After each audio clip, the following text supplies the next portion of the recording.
Η είσοδος της τεχνητής νοημοσύνης είναι αλήθεια ότι είναι σχεδόν yesterday's news.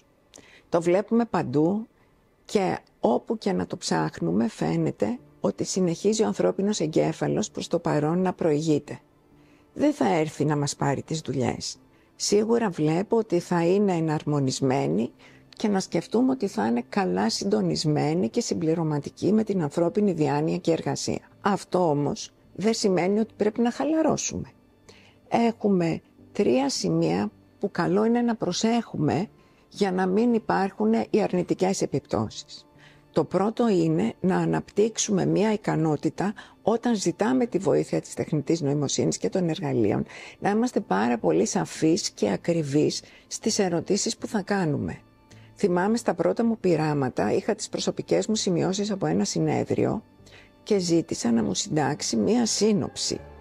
Μου ήρθε ένα κείμενο πίσω που δεν με ενέπνεε πολύ.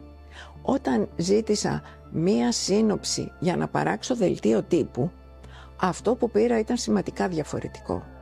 Βλέπουμε λοιπόν ότι είναι εργαλεία τα οποία δεν μπορούν να πούνε αυτό που θα λέγαμε οι Έλληνες, όχι οι Έλληνες, απλά οι άνθρωποι, εννοείται ότι θέλω τη σύνοψη για δελτίο τύπου.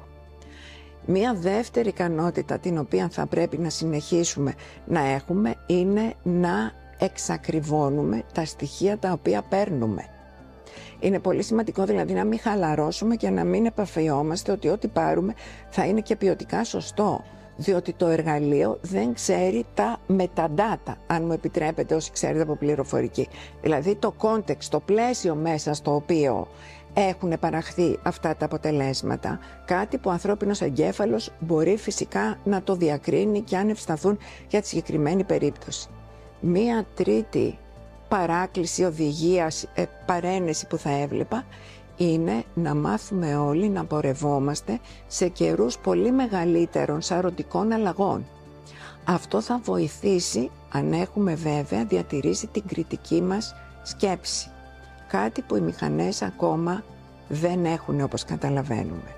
Προσωπικά αν με ρωτάτε, είμαι πολύ ενθουσιασμένη, περίεργη και ανυπόμονη για αυτή τη νέα συνύπαρξη.